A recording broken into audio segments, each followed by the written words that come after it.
Həyat hekayəmlə bağlı heç üzülmürəm. İnşallah ki, siz də üzülməyin. Çünki bu həyat hekayəsi həyata gəlmişik ki, biz yaxşı yaşayaq, gözəl yaşayaq, üzülməyək, ağlamayaq. Olsa enində sonunda bu dünyada biz qonağıq. Enində sonunda o birisi dünyada yaşayacağıq. Ona görə də bu həyata gözəl həyat yaşamağa gəlmişik. Allah Taala hərəyə bir bacarıq verir. İndi neyniyək? Hamının bir bacarığı var. Bəzi adamlar onun çalışırlar ki, öhdəsindən gələrlər və eləyə bilmirlər. Amma bundan zövq almalıdırlar, pes etməməlidirlər. Belə çıxsa eləməlidirlər hər şeyi.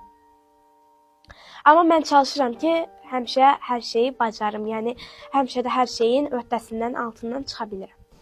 Bəs musiqiyə necə başladınız? Musiqiyə başlamaq mən əslində qabaqlar bir-iki dənə belə sadə mahnılar oxuyurdum, oynayırdım. Sonra getdim məktəbə. Məktəbdə aldım musiqi dərsləri.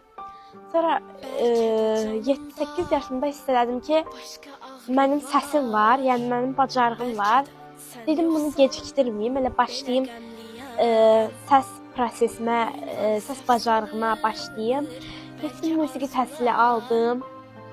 İndi tərifləmək kimi olmasın, belə bacarıq var da, yəni potensial var. Niyə yanır bu ocaq? Yanıb külün qalacaq. Bilmirəm nə olacaq. Olanı xatirədir. İnşallah ki, daha da davamlı olar. Bəs ən böyük arzun nədir bu həyatda?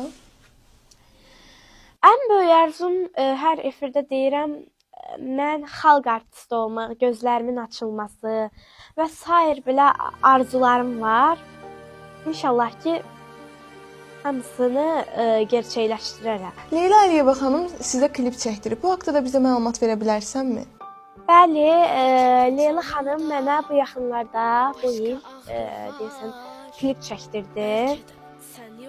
İnşallah ki, klip çıxacaq. İnşallah ki, bəyənərlər, izləyicilərim hamı bəyənər. İnşallah ki, mən özüm də bəyənərəm. Çox maraqlıdır mənə görəsən klipim necə çıxıb, nətərdir, nətər deyil. İnşallah ki, qəşəng çıxar. Mən də arzu edirəm ki, klipim gözəl çıxsın.